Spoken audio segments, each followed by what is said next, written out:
Cool. We got Dan in New York, New York. How are you? Hey, what's up? Okay. Not much. What's up with you? Yeah, I'm just. How cold is it? It's pretty cold up here. It's been for the past several weeks. But yeah, I emailed you guys something about recent arguments from Contingency, and I was wondering what you thought about those. I'm not sure if you got the email. Oh, we probably got it. It's whether or not we've actually had time to read it and go through it is another story. Sorry. I mean, we do try to read all these things, but it's the volume. Yeah. Yeah. So I mean, Turi and this guy Rasmussen and Weaver in the Northeast here, they've come up with this recent set of arguments about possibility, and they've argued that from the premise that you have, every state of affairs or every fact is possibly caused, you can get that everything is actually caused. Right? Yeah, that's part of modal logic. It's and the foundation of it is an axiom called S5, which I reject. So modal logic arguments aren't going to carry any weight with me. Alvin Plantinga's modal logic version of the ontological, I think, suffers from the exact same problems. And spending a lot of time constructing an argument about what is possibly true or what is absolutely true in some possible world type things, they really don't carry any weight for me.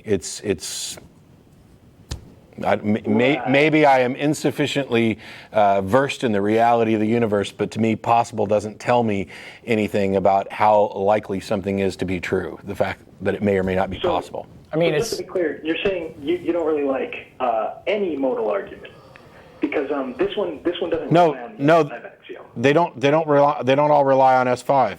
It's S5 that I reject. Right, okay, so this one doesn't rely on the S5 axiom. Okay, so then it can't ever get to anything other than something is possible and therefore it's possible. No, this one infers the actuality of a fact about causation from the possibility of a certain fact about whether something was caused. Well, how does it do that? Okay, go for it. Right. So this is Appendix 3 on Weaver's paper. I'm not sure. Like, you can see it later, but so the domain here is this set of states of affairs, right?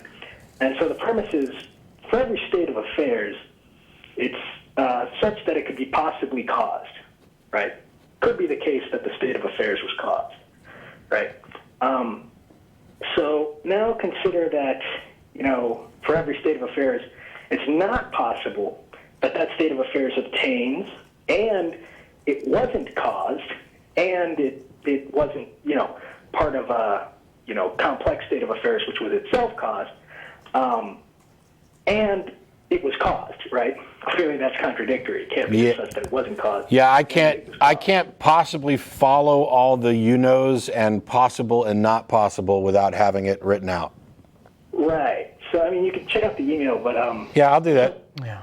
And send it again if you want to, if you don't think it went through. Yeah, just to make sure. You can send it to not just TV@, but you can send it to president@. Okay.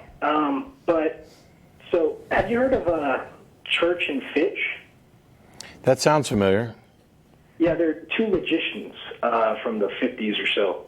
And they had this argument that if some fact or all facts are possibly known, then they're actually known, right? And so that proof is sort of easier to follow, but it still you might want to still write it out. So I don't know. Should I just resend the email and then call again next week, or like?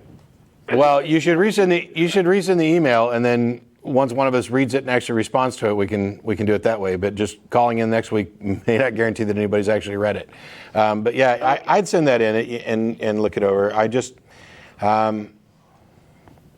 I worry that you may be disappointed in my actual response, because once again, when you say things like,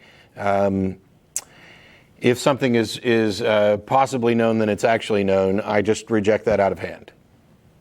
Okay. Because it's possible, and I think we can demonstrate why that's false. It is possible to know the mass of a star in the Andromeda galaxy that we have not yet discovered. And if that's the case, and there are no actual other minds, which there's no requirement that there be other minds to actually do that, until such time as we've actually discovered it and acquire that information, then it is false to say that it is actually known. And I think that is a defeater for those types of arguments. Right, okay. All right, so thanks. I'll Sure. Yeah. Try to send the email. Yep.